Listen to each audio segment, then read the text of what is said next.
जो डैमेज हुआ है उसका असेसमेंट हो रहा है। जितनी भी नुकसान हुआ है पहले हम उसका पूरी आकलन कर लें। उस आकलन करने के उपरांत इसमें ऑलरेडी प्रावधान है, उस प्रावधान के अंतर्गत कार्रवाई करेंगे।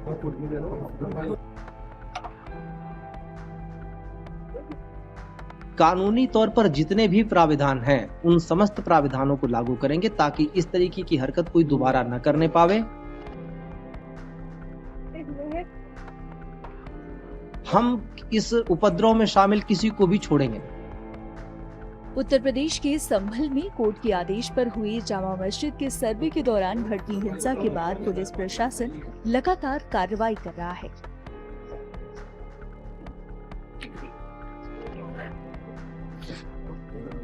वहीं मामले में उत्तर प्रदेश की योगी आदित्यनाथ सरकार पूरी तरह से एक्टिव मोड में है। संभल में उपद्रव करने वाले आरोपियों पर सख्त एक्शन लेने की पूरी तैयारी हो रही है।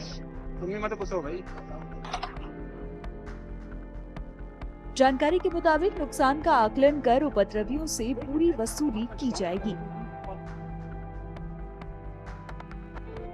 आरोपियों की पहचान कर ली गई है, जिस बारे में कमिश्नर ने जानकारी दी है। इंसिडेंट में अभी तक टोटल पुलिस की तरफ से 7 एफआईआर हुए हैं। 4 एफआईआर जो मृतक इस घटना में हुए उनके परिवारों की तरफ से हुए हैं। टोटल 27 लोग गिरफ्तार किए गए हैं, जिनमें से 3 महिलाएं हैं, 3 नाबालिग हैं जिनको जुवेनाइल होम भेजा गया है। 74 लोग अभी लोगों की मदद से और कैमरे और वीडियो फोटो की मदद से आइडेंटिफाई किए गए हैं। बाकी लोगों के आइडेंटिफिकेशन का काम चल रहा है। उसमें हमने लोगों की मदद लेने के लिए उनके वीडियो और फोटो भी जारी किए हैं ताकि उनको आसानी से पहचाना जा सके। लोगों से बातचीत जारी है। संभल में हालात सामान्य हैं। निरंतर प्रशासन लोगों से बातचीत कर रहा है और विश्वास बहाली की कोशिश हो रही है। एहतियातन वहाँ पे जहाँ घटना हुई थी उस पूरे एरिया में फोर्स तैनात है और हम पूरा प्रयास कर रहे हैं। स्कूल कॉलेज खुले हुए हैं, बाजार भी खुले हुए हैं। हम पूरा प्रयास कर रहे हैं कि जितनी जल्दी स्थिति को सामान्य कर सके, हम पूरा प्रयास कर रहे हैं। रिपोर्टर द्वारा जब अपराधियों पर कार्रवाई किए जाने को लेकर सवाल किया गया तो कमिश्नर ने बताया कि अपराधियों की पहचान कर उनके खिलाफ कार्रवाई की जाएगी और किसी को भी बख्शा नहीं जाएगा।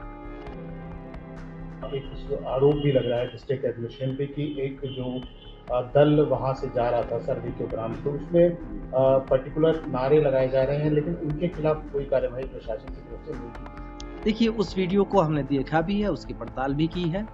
वो वीडियो मस्जिद के आसपास के एरिया का नहीं है। जब सर्वे के उपरांत वो जो सर्वे की टीम जा रही थी उसमें जब वो हिंदू बहुल एरिया में पहुंचे, वहां पे कुछ लोग उनके साथ लग गए। उन्होंने नारे लगाए, अवश्य लगाए। उनको भी समझा बुझाकर शांत कराया गया। ठीक उसी तरह जैसे मस्जिद के सामने जब लोग नारे लगा रहे थे, धार्मिक नारे, तो उनको भी समझाया ही गया पहले। तो इसमें किसी को हम पीटने नहीं लगेंगे इस बात के लिए। हमारी पूरी कोशिश यही थी और शुरू से लेके आखिर तक कोशिश यही रही, तब तक जब तक कि मजबूरी न हो गई कि हम लोगों को समझा बुझाकर ही इस पूरे प्रकरण में सामान्य स्थिति बहाल करें। लेकिन जो अनटुवर्ड्स इंसिडेंट हुआ वो इसलिए हुआ क्योंकि लोगों ने पथराव करने शुरू किए, गाड़ियों को आग लगाना शुरू किया, मस्जिद के ऊपर पथराव किया, पुलिस के ऊपर पथराव किया और भयंकर तरीके से पथराव किया। तो पुलिस को जो भी अनुमन्य उपाय है कानूनी, उसका सहारा लेना पड़ा। सर, ये भी इन्वेस्टिगेशन का पार्ट होगा कि सबसे पहले जो बात बताया जा रहा है, आरोप लगाए जा रहे हैं कि इंटेलिजेंस का फेलियर का आरोप, आप क्या कहेंगे? देखिए, हमें लखनऊ से सूचना तो दी गई थी कि इस तरीके की चीजें, हरकतें की जा सकती हैं। प्रशासन ने अपनी तरफ से जितने भरपूर कदम हो सकते हैं उठाए, इसीलिए हमने 5 कंपनी वहां तैनात की थी। पूरी पुलिस फोर्स तैनात थी। हमारे मजिस्ट्रियल एडमिनिस्ट्रेशन के अधिकारी भी तैनात थे। छतों पर लोगों को तैनात किया गया था। ड्रोन कैमरे से हम शूटिंग भी कर रहे थे। हमने सामान्य कैमरे भी कई सारी जगहों पर लगाए थे। लेकिन अचानक से इस तरीके की चीजें हुई। हथियार वाला एंगल हम भांप नहीं पाए। जैसा कि आपने देखा होगा, एक फोटो जारी हुआ है जिसमें एक व्यक्ति हथियार लहराता जैसा प्रतीत हो रहा है, जिसकी जांच की जा रही है और से कई सारे और भी क्लिपिंग्स आए हैं। हम उसकी पड़ताल कर रहे हैं, पर हर जगह फोर्स नहीं लगाई जा सकती थी। वहां जो भौगोलिक स्थिति आप देखेंगे, अगर हमें फोर्स लगानी पड़ी तो हर एक नुक्कड़ नाके पर फोर्स लगानी पड़ेगी, जिसके लिए जितनी पर्याप्त उपलब्ध फोर्स थी उसके अनुरूप हमने पूरी तैयारी की थी। तो इंटेलिजेंस तो सूचना थी, हमारी तैयारी भी थी, पर शायद हम उतनी व्यापक तैयारी नहीं कर पाए और उतनी व्यापक तैयारी करने के लिए जितने रिसोर्सेज थे हमने उसको तरीके से लगाया भी। इसकी समीक्षा होगी।